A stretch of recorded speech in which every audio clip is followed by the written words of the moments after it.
Hello दोस्तों, रोज़ की तरह आनंद लिखनी ब्लॉग में सबका हार्दिक स्वागत है। सबके मंगल भविष्य की कामना के साथ दोस्तों, आज 19 दिसंबर 2023 मार्गशीर्ष माह, मंगलवार, शुक्ल पक्ष की सप्तमी तिथि, पूर्व भाद्र पूर्व भाद्रपदा नक्षत्र, सिद्धि योग का संयोग रहेगा। अभिजीत मुहूर्त दोस्तों 11:58 से 12:39 तक, सूर्योदय 6:49 को और सूर्यास्त 5:16 में। और अभिजीत मुहूर्त के अंतर्गत दोस्तों हम किसी भी शुभ कार्य को आज के दिन कर सकते हैं, जो कि 11:58 से 12:39 तक है। दोस्तों, जैसे कि हम जानते हैं, सप्ताह के 7 दिनों का अलग अलग महत्व है। उसी अनुसार हमारी दिनचर्या के साथ हमारे साप्ताहिक दिन भी हमें दैनिक क्रिया की ओर, दैनिक कार्यों की ओर, दैनिक संवेदनाओं की ओर अग्रसित करते हैं। हमको किस प्रकार से अपना मार्ग प्रशस्त करना चाहिए और किस वार को, किस तिथि को हमको कैसे अपनी दैनिक क्रिया उनको करते हुए भगवान का स्मरण करना चाहिए। भगवान ब्रह्म दोस्तों एक है, लेकिन ब्रह्म के रूप अनेक हैं। तो अनेकों रूपों से हम परमात्मा का ध्यान लगाते हैं। उसी प्रकार मंगलवार का दिन दोस्तों बजरंगबली को समर्पित, यानी हनुमान जी को सच्चे मन से पूजा भाव और श्रद्धा करने वाले, कभी भी किसी प्रकार की पीड़ा और निराशा उनके जीवन में नहीं होती है। हनुमान जी कलयुग के प्रभावी देवता हैं। मर्यादा पुरुषोत्तम रामचंद्र जी, हनुमान जी को कलयुग के अवतारी होने का वरदान दिया और सभी कष्टों को और संकटों को हरने वाले हनुमान जी को इस प्रकार की शक्ति प्रदान की। और हनुमान जी का जन्म मंगलवार को ही हुआ था। तभी कहते हैं दोस्तों, मंगल को जन्मे मंगल ही करने, मंगलमयी हनुमान। यानी मंगलों को करने वाली, अमंगलों को हरने वाली रामदूत हनुमान, जो इस संसार में, इस सृष्टि में कलयुग के महान अवतारी और अमरत्व का वरदान प्राप्त किया। हमारे ज्योतिष शास्त्र के अनुसार मंगल व्रत करने के लिए जो भी मनुष्य, जो भी जातक मंगलवार का व्रत करते हैं और उनके लिए वह, उनका जीवन बहुत ही लाभकारी बताया गया है। जिनकी कुंडली में दोस्तों मंगल ग्रह कमज़ोर होता है, शुभ फल उसमें नहीं होते हैं, तो अवश्य ही मंगलवार का व्रत उनको करना चाहिए, जो कि उनके जीवन में परिवर्तन कर सकता है। हनुमान जी की पूजा से संकटों का निवारण होता है, शक्ति, बल और साहस प्रदान होता है, का संचार होता है और संकट मोचन देवता माना गया है हनुमान जी को। इस दिन हनुमान जी का जन्म हुआ था और सभी कष्ट संकट को दूर करने वाले हनुमान जी प्रकट हुए थे।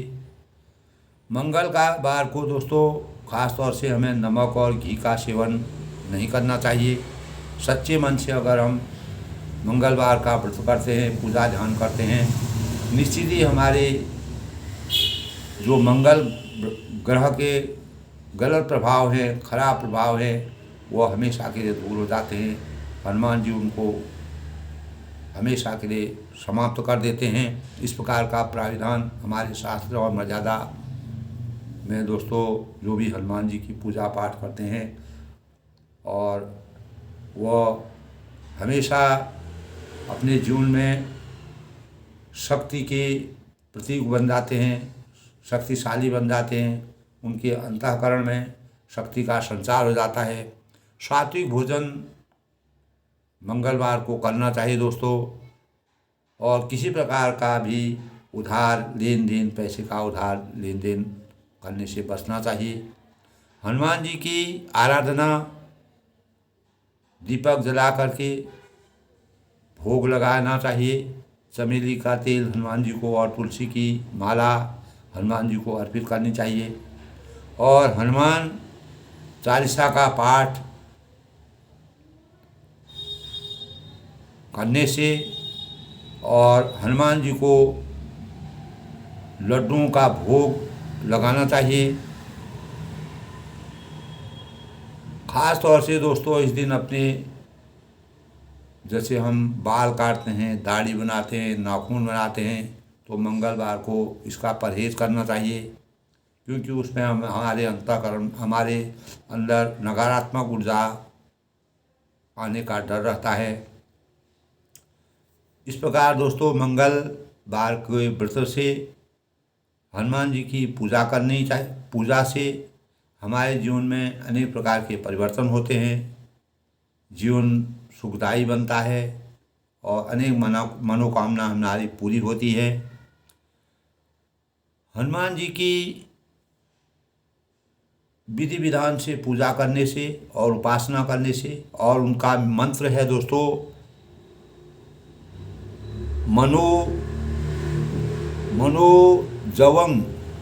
मनोजवं मारुत तुल्यं वेगं जितेन्द्रिय बुद्धिमता वरिष्ठम। मनोजवं मारुति तुल्य वेगं जितेन्द्रिय बुद्धिमता वरिष्ठम वातात्मज बानर यूथ मुख्यम श्री राम दूतं शरणं प्रद्यते। ओम नमो हनुमते रुद्रावताराय। ओम नमो हनुमते रुद्रावताराय। 108 बार दोस्तों इस मंत्र का जाप करने से अनेक प्रकार के हमारे ग्रहों में मंगल ग्रह की खराब दशा होती है, अगर हम मंगलवार को नित्य इस प्रकार जाप करते हैं तो निश्चित ही हमारे संकट दूर होते हैं। और हनुमान जी का बीज मंत्र है दोस्तों ओम ऐं भीं हनुमते श्री राम दूताय नमः। ओम ऐं भीं हनुमते श्री राम दूताय नमः। ये हनुमान जी का बीज मंत्र है। इस जी का 108 बार भी अगर हनुमान जी का हम जाप करते हैं मंगलवार को, और मंगल दोस्तों हनुमान जी को कोरा सिंदूर चढ़ाना चाहिए, लाल पुष्प चढ़ाने चाहिए, लाल वस्त्र चढ़ाने चाहिए, और हनुमान जी को गेरुआ वस्त्र बहुत ही प्रिय है, और हमेशा वह इसी अवतार में रहे। उनका जहाँ पर भी जितनी भी हमें उनकी शक्तियाँ मिलती हैं वह इसी रूप में मिलती हैं। तो अनेक प्रकार के हमारे कष्टों के निवारक हैं और हमको शक्ति के प्रतीक हैं। मर्यादा पुरुषोत्तम भगवान रामचंद्र जी ने हनुमान जी को अपने सखा और दूत के रूप में हमेशा अपने साथ रखा, और अपने अनेक प्रकार के सुख और दुख की घड़ी में हनुमान जी ने हमेशा रामचंद्र जी का साथ दिया, और उनको परम ब्रह्म परमेश्वर भगवान रामचंद्र जी मानव रूप में अवतरित होकर के हनुमान जी को इस प्रकार की शक्ति दी कि वह जल में, वायु में, थल में, तीनों भावों से एक जगह से दूसरी जगह विचरण करने की शक्ति उनको प्रदान की। जो शक्ति मर्यादा पुरुषोत्तम भगवान रामचंद्र ने मनुष्य अवतार में इस संसार की रचना करने के लिए, इस संसार के अनेक प्रकार के कष्टों को दूर करने के लिए हनुमान शक्ति को जगा करके, हनुमान का रूप धारण करके अनेक प्रकार के कार्यों को और रचनाओं को करके मानव जीवन का कल्याण करने के कार्य किए। दोस्तों, एक बार राजा जनक और ऋषि याज्ञवल्क्य जी के बीच ज्ञान चर्चा चल रही थी। दोनों के बीच में एक प्रकार की ज्ञान के बारे में चर्चा चल रही थी। तब जनक जी ने याज्ञवल्क्य से पूछा कि सूर्य अस्त होने के बाद अंधकार के घनेपन में कैसे मार्ग ढूंढा जाए। अगर सूर्य जब अस्त हो जाते हैं तो हम अज्ञान रूपी अंधकार में चले जाते हैं, तो हमें अपने रास्ते को कैसे ढूंढना चाहिए, रास्ते का अनुमान कैसे लगाना चाहिए। तब याज्ञवल्क्य जी श्रेष्ठ मुनि थे, राम भक्ति में तल्लीन से दोस्तों।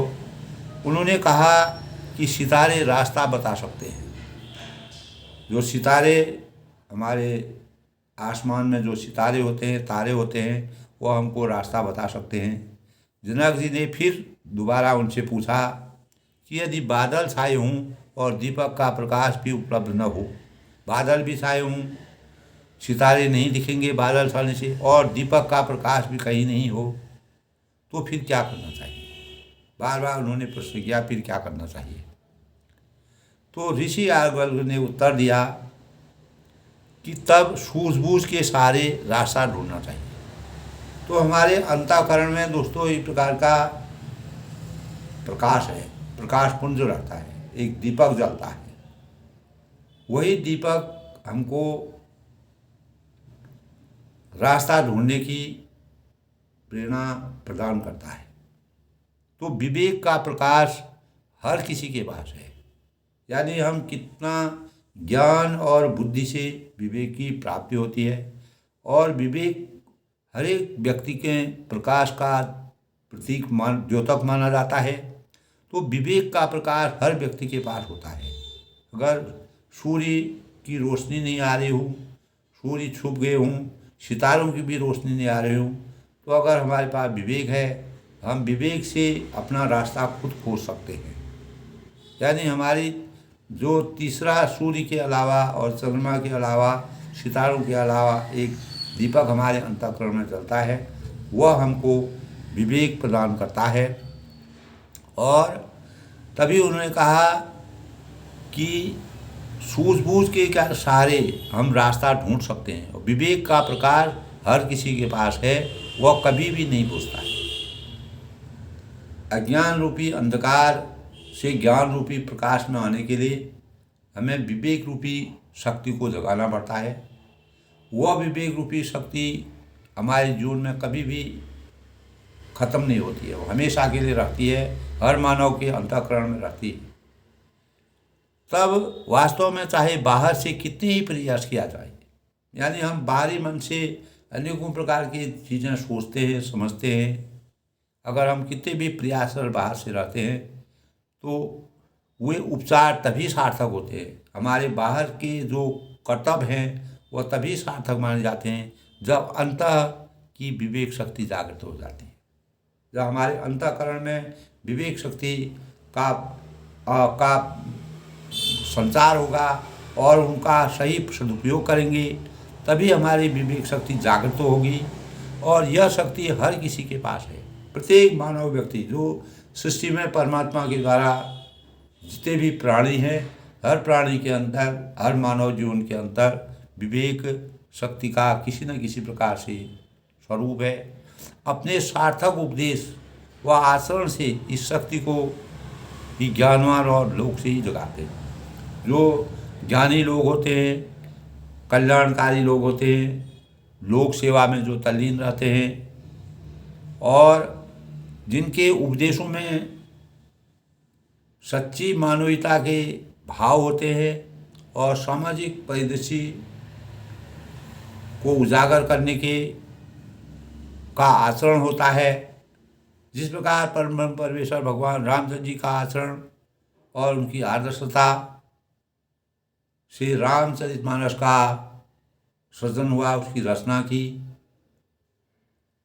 और रामचंद्र जी ही एक ऐसे पात्र थे जिनके सौजन्य से सभी तुलसीदास जी को अनेक प्रकार की प्रेरणा मिली और मानव रूप में परमात्मा ने अवतरित होकर के पूरे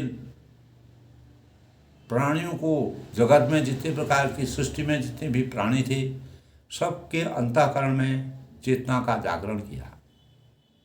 तब राजा जनक और याज्ञवल्क्य जी को भी याज्ञवल्क्य जी ने इस प्रकार का ज्ञान परमात्मा परम ब्रह्म परमेश्वर भगवान रामचंद्र जी के भक्ति उनके अंतःकरण में थी, उसको जगाने का उन्होंने प्रयास किया। और अनेक प्रकार से इस जीवन में रामचरितमानस तुलसीदास जी ने प्रत्येक मानव के जीवन को आदर्श और मर्यादा की रचना करने के लिए, इसकी रचना करके मानव जीवन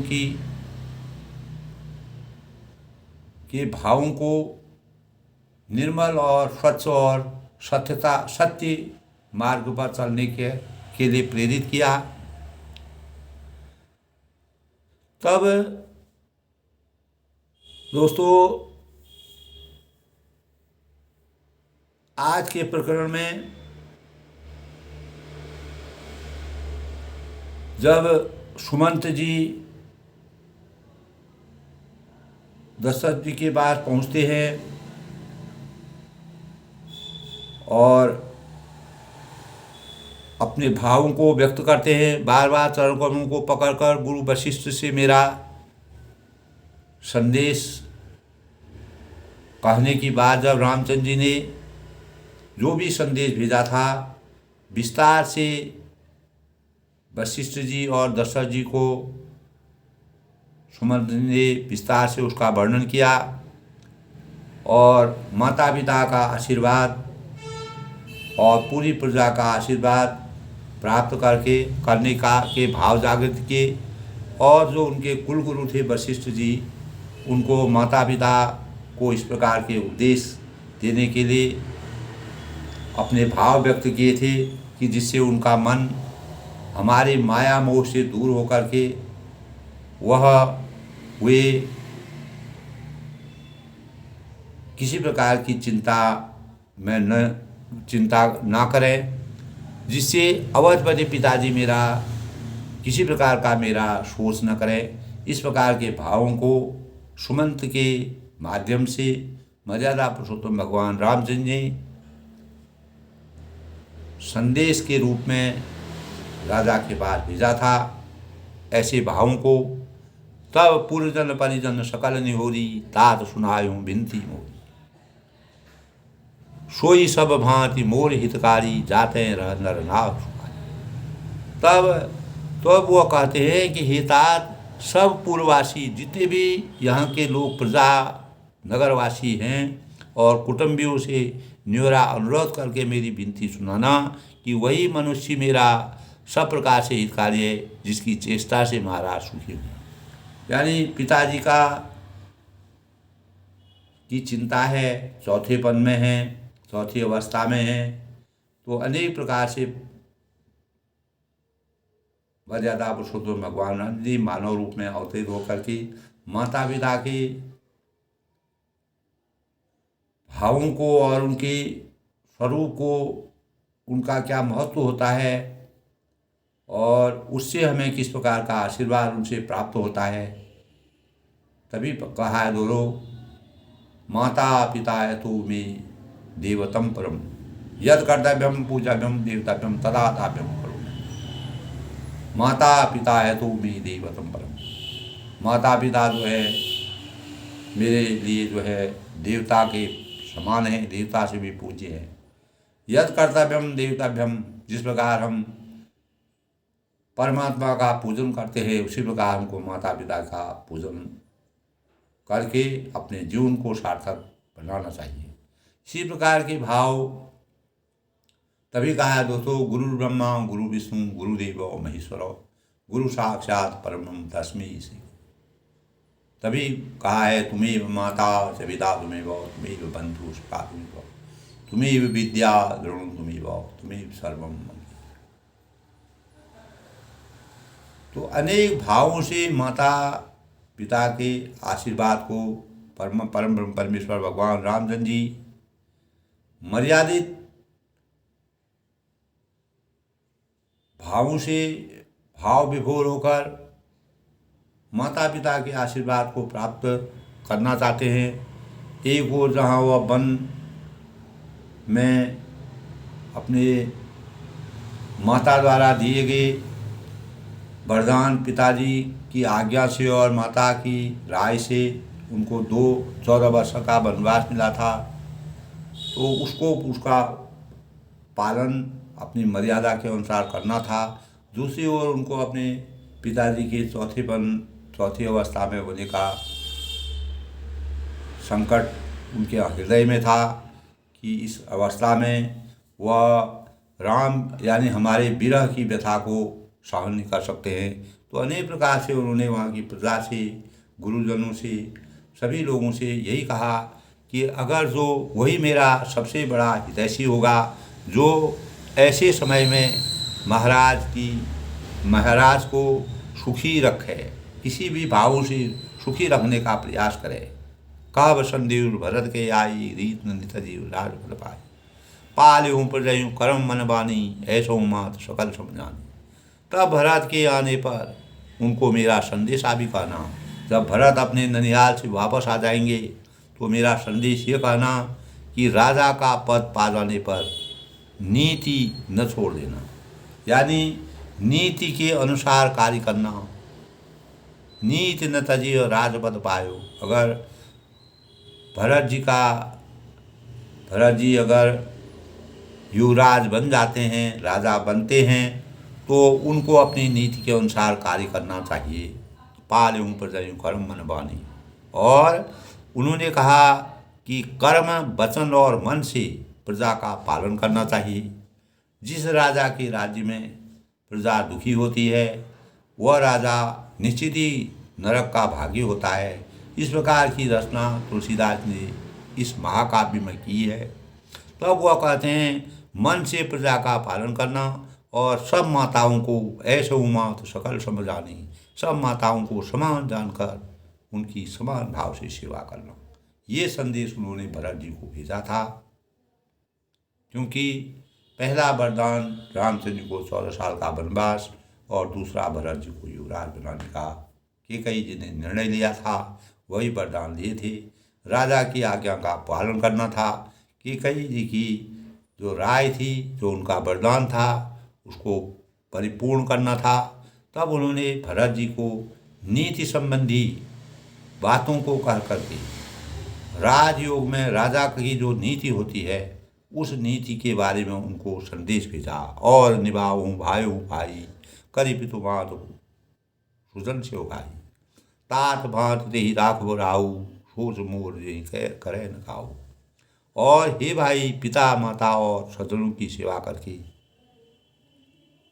भाईपन पने को अंत तक निभाना, यानी भाई की जो मर्यादा होती है, माता पिता की सेवा करने के जो भाव होते हैं, एक भाई का दूसरे भाई से जिस प्रकार का स्नेह होना चाहिए, उस मर्यादा को भरत जी को रखना चाहिए।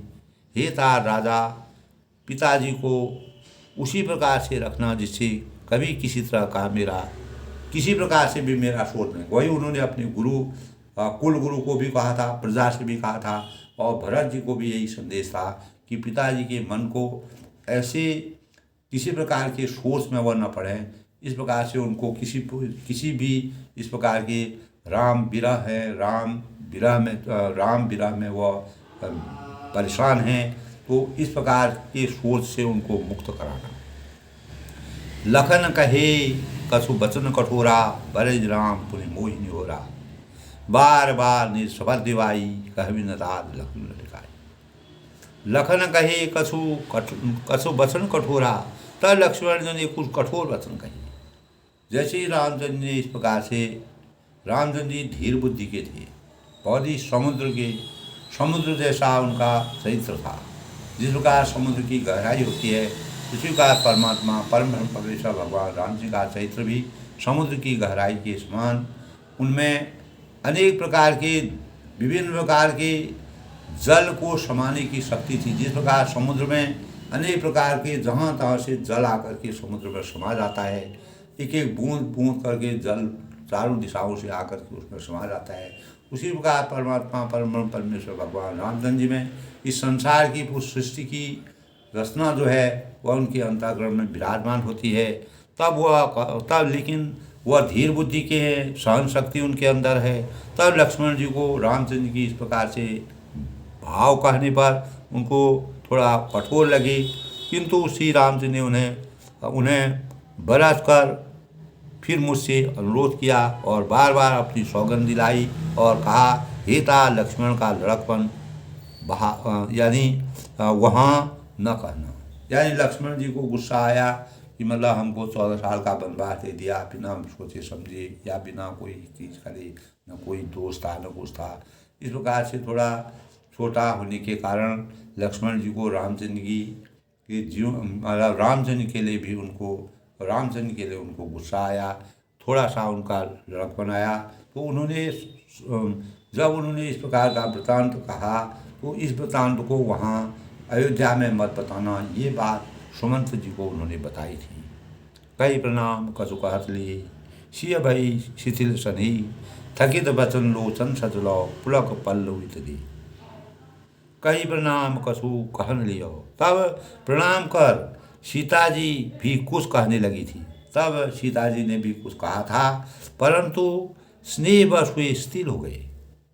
दया भाव से स्नेह उनके अंदर, और नारी के हृदय में एक सॉफ्ट कॉर्नर होता है दोस्तों, जो स्नेह रूपी भाव में व्याप्त रहती है। इस प्रकार सीता जी का भी इस प्रकार का चरित्र चित्रण दिखाया गया है।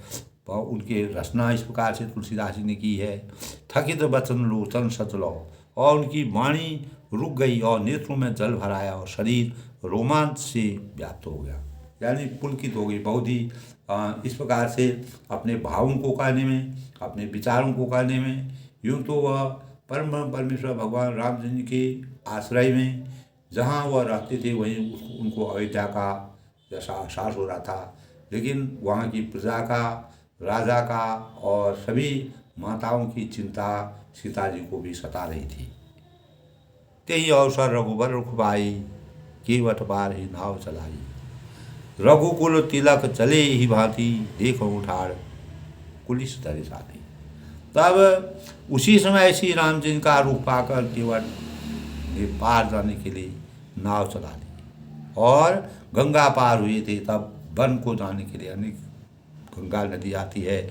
इस प्रकार रघुवंश तिलक श्री रामचंद्र चल दिए और मैं छाती पर वज्र रखकर खड़ा खड़ा देखता रहा। परम परमेश्वर भगवान रामचंद्र ने निषाद राज का आसरा लेकर के समुद्र से पार होकर के, वह गंगा पार होकर के वन को चले गए और मैं अपना वज्र का जैसा शरीर लेकर के वापस मुझे यहाँ आना था। ये मेरी इच्छा नहीं थी, लेकिन मुझे अपनी आज्ञा का पालन करना था, राजा की आज्ञा का पालन करना था, मर्यादा की रचना के अनुसार मुझे भी कार्य करना था। इस प्रकार से सुमंत जी ने अपने अंतःकरण के भाव व्यक्त की। मैं आपन किमी कहूँ कलेशु, जियत फिरऊँ जो राम सनेहु। अस कहीं सचिव बचन रही गयाऊ, हानि गलानि सोच बर भयऊ। मैं अपने क्लेश को कैसे कहूँ। मेरे अंतःकरण में सुमंत जब वहाँ से लौट रहे थे दोस्तों, अनेक प्रकार से वह व्याकुल हुए, परेशान हुए। एक पथिक यानी जिस प्रकार एक मदिरा पिया हुआ इंसान विचलित हो जाता है, वह कहीं देखता नहीं है, ना आगे देखता है, उस प्रकार की व्यवस्था उनको हो गई थी। अनेक प्रकार के वह अपने को थका हुआ महसूस कर रहे थे और उनका रथ खाली था, उसमें कोई बैठा नहीं था। उनको अनेक प्रकार की चिंताएं होंगी। घोड़े तक जो है, जो प्राणी जानवर हैं, वो भी रामचंद्र की विरह में व्याकुल थे। लेकिन केवट जी का सहारा भी उन्होंने लिया। लेकिन केवट जो निषाद रात भगवान राम जी की सेवा के लिए आगे भेजे थे, उनको भी उन्होंने वापस करके उनको भी वहाँ विदा कर दिया। तब वह अयोध्या को लौटे। तब वह कहते हैं कि मैं आपन की मैं कहूँ कलेशु, मैं अपना कष्ट, अपना दुख, किस प्रकार से मैं वहाँ परेशान हुआ राम भक्ति से मैं दूर हुआ। श्री रामचंद्र जी का संदेशा लेकर जीता जी लौट आया। फिर भी मेरा शरीर इस प्रकार का है, इस प्रकार का संदेश लेकर के मैं जीता जी यहाँ पर पहुँच गया हूँ। तब अस कहीं सचिव बचन रह गया हूँ। तब ऐसा कहकर मंत्री की वाणी रुक गई। वे चुप हो गए और वे हानि की ग्लानि और सोच के वश में। यानी एक तरफ से उनको हानि जो हुई, परम ब्रह्म परमेश्वर भगवान राम जी की विरह से वह दूर हो गई, और दूसरी तरफ से वह अनेक प्रकार के सोच के वश में हो गए। उनके अंतर मन में अनेक प्रकार की सोच विचार आ रहे हैं, भाव आ रहे हैं, और इस प्रकार के भावों में मैं डूब गया था। सूत बचन सुनतहि नर राहु, पर्यों धरन और धारण दाहु, तलफत विषय मोह मन मापा, माजा मनो बीन को व्यापा।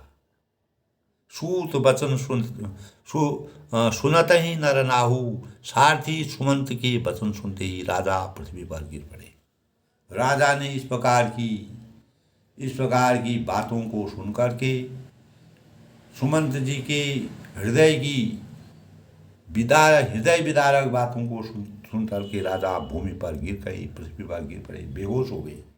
अब उनको किसी प्रकार की आशा नहीं रही कि राम 14 साल के वनवास से पहले राम वापस नहीं आएंगे।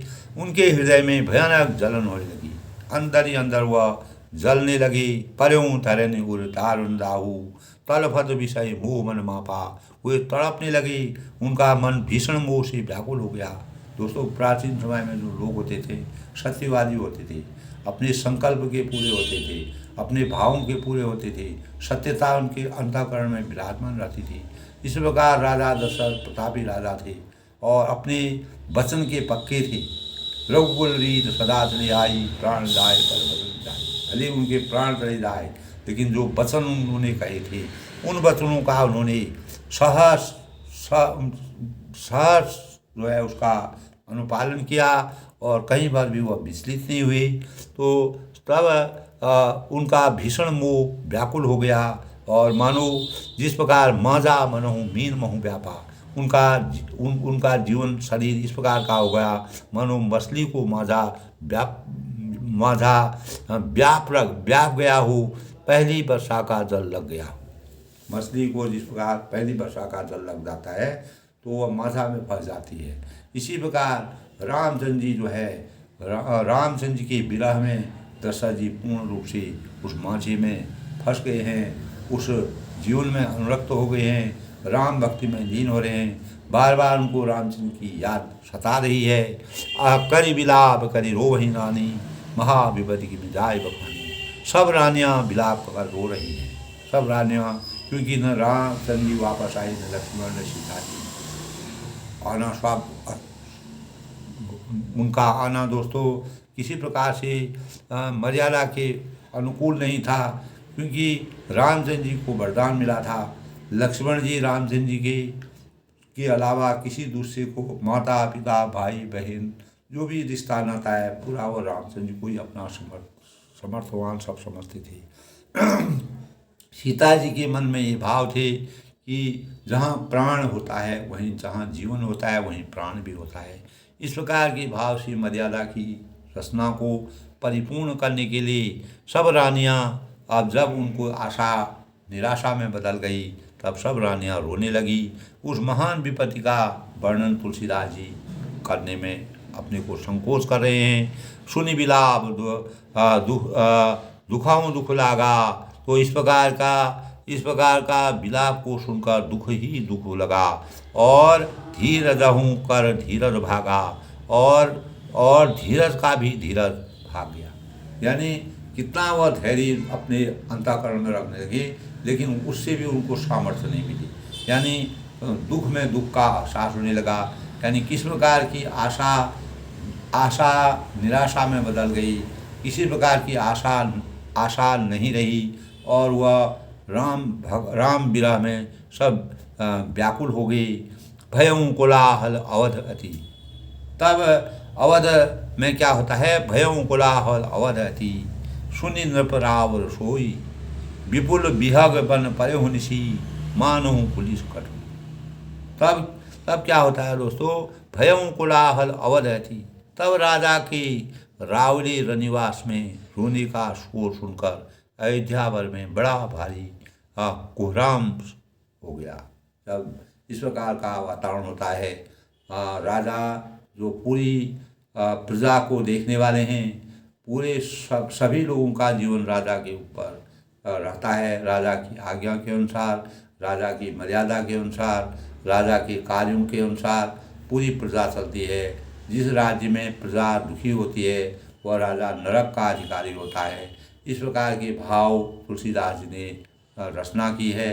तो जब राजा ही दुखी हो गई, राजा ही परेशान हो गई, तो राजा के रनिवास में जो उनका निवास स्थान था वहाँ पर अनेक प्रकार के शोर और इस प्रकार का अमंगलकारी वातावरण हो गया। और ऐसा सुनकर अयोध्या में बड़ा ही, और जब रामचंद्र जी का वापस न आना और अनेक प्रकार के माता पिता के प्रति जो संदेश भेजा था, और भरत जी को जो संदेश भेजा था, अपने कुल गुरु श्रेष्ठ वशिष्ठ जी को जो संदेश भेजा था, इसका मतलब ये हुआ कि परम ब्रह्म परमेश्वर भगवान रामचंद्र जी 14 साल के वनवास के बाद ही अयोध्या को लौट सकते हैं। उससे पहले वो नहीं लौट सकते हैं, क्योंकि मर्यादा की रचना, मर्यादा के अनुकूल को कार्य करना था। तभी कहा है ऋतु रघुकुल रीत सदा चली आई, प्राण जाए परवसन जाए। आज के युग में ऐसा संभव नहीं है दोस्तों। कोई भी व्यक्ति अपने संकल्प पर, अपने विचारों पर जितना उसको जहाँ अपने समय का अनुपालन करना, जितना उनको जिस प्रकार के कार्य करने हैं, उन कार्यों में कोई भी आदमी खरा नहीं उतर सकता है। इसलिए मर्यादा पुरुषोत्तम भगवान राम जी ने अपने पिताजी की आज्ञा और माता जी की राय के अनुसार, और प्रजा एक तरफ जहाँ वह वनवास के वन के विशिष्ट अनेक प्रकार की कठिनाइयों, विषमताओं और को भी वह समभाव में ले रहे हैं, सुख दुख को समान रूप में ले रहे हैं, और दूसरी तरफ से उनको अयोध्या में माता पिता और अपने भाइयों सहित प्रजा का कष्ट उनके हृदय अंतःकरण में व्याप्त हो रहा है। विपुल विहग वन परे निशी, ऐसा जान पड़ता है मानो पक्षियों के विशाल वन में रात के समय कठोर वज्र गिरा। तब इस प्रकार का वातावरण वहाँ हो गया। जब सुमंत जी ने पूरा वृत्तांत राजा के बारे में बताया, तब उनके हृदय में, उनके अंतःकरण में इस प्रकार का वातावरण अयोध्या में हो गया। तो अवध वहाँ जहाँ राम निवास हो, दिवस जहाँ बाण प्रकाश हो, यानी अयोध्या वहाँ है ही नहीं, ऐसा प्रतीत हो रहा है। क्योंकि रामचंद्र जी न होने से सब लोग शोकाकुल हैं, सब लोग विरह में व्याप्त हैं। परमात्मा का आशीर्वाद पूरी अयोध्या में जब रामचंद्र जी ने मानव रूप में अवतार लिया, तो वहाँ का वातावरण जिस प्रकार से राम राज बैठे त्रिलोका, भयं गयं भयं, सब प्रकार के सुख हुए, संतोष हुआ और सब शोक दूर हो गई। लेकिन परमात्मा जब वन को चले गए, 14 साल का वनवास जब रामचंद्र को हो गया, तो पूरा अयोध्या जो है अंधकार में डूब गई। अज्ञान रूपी अंधकार छा गया चारों तरफ। किसी भी प्रजा का, राजा का और रानियों का, किसी का भी मस्तिष्क काम नहीं कर रहा था। सब लोग अचेतन थे, सब लोग भावहीन हो गए और अनेक प्रकार के विरह में डूब गए। तब कहा है दोस्तों, राजा की रावली रनिवास में इस प्रकार का वातावरण होने लगा, इस प्रकार का शोर हो गया। सुमंत जी के आने पर न राम 14 साल से पहले आएंगे, न लक्ष्मण आएंगे, न सीता जी आएंगे। ऐसे भावों को सुन कर के राजा बहुत ही दुखी हो गए। वहाँ की प्रजा बहुत दुखी और रानियाँ भी आपस में रोने लगीं। और इस प्रकार के वातावरण को देख कर के, सुन कर के, उसका एहसास करके ऐसा जान पड़ता था मानो पक्षियों के विशाल वन में रात के समय कठोर वज्र गिर गया। यानी पक्षी इस प्रकार से पूरा अयोध्या का वातावरण सुनसान हो गया, सन्नाटा छा गया। तो इस प्रकार दोस्तों तुलसीदास जी ने राम विरह की व्यथा का वर्णन यहाँ पर किया है। राजा बहुत ही दुखी हैं, राम भक्ति में लीन हैं और वह हाराम हाराम करके अपनी आवाज़ करते हैं, अपने वो करते हैं, पृथ्वी पर गिर जाते हैं, बेहोशी अवस्था में हैं। वह एकदम रामचंद्र की भक्ति में लीन हैं। बिना राम के लक्ष्मण दशरथ जी रह नहीं सकते थे। और राम और लखन और सीता जी का जो वनवास था उनको बहुत ही अंतःकरण में उनका खल गया। इन्हीं भावों से दोस्तों आज के प्रसंग से हमें यही प्रेरणा मिलती है कि हमें अपने जीवन में कितने भी प्रकार के कष्ट सहने पड़े हैं, लेकिन अपने कर्तव्यों का सही ढंग से अनुपालन करना चाहिए।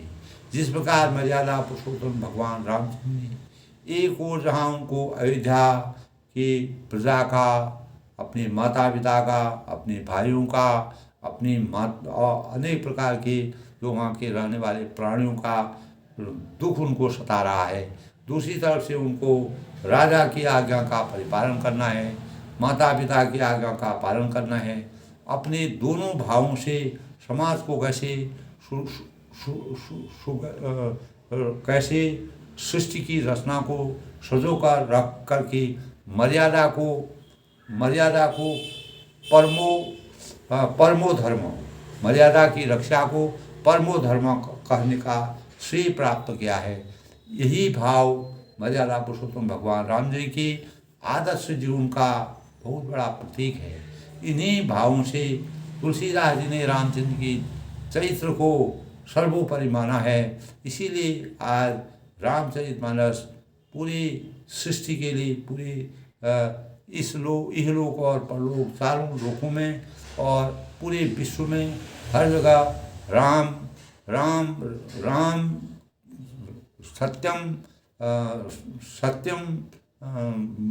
सत्यम शिवम सुंदरम, यानी राम सत्य है, वही इस प्रकार के भाव हमारे अंतःकरण में आते हैं। मोसम दीन दीन हिताओ तुम समान रघुवीर, अस्विचार रघुवंश बनी हरऊ विषम बहु। यानी इस प्रकार से अनेक प्रकार के भाव तुलसीदास ने व्यक्त किए हैं। आज के प्रसंग में हमको यही प्रेरणा मिलती है कि हमें अपने जीवन में जो भी कार्य मिलते हैं, जो कर्तव्य मिलता है, उसका अक्षरशः पालन करना चाहिए। तभी हमारा जीवन हम इस संसार में मानवीयता के सच्चे उपासक कहलाएंगे। सबके मंगल भविष्य की कामना के साथ सब लोग खुश रहें, प्रसन्न रहें। मर्यादा पुरुषोत्तम भगवान रामचंद्र का आशीर्वाद सभी पर बना रहे।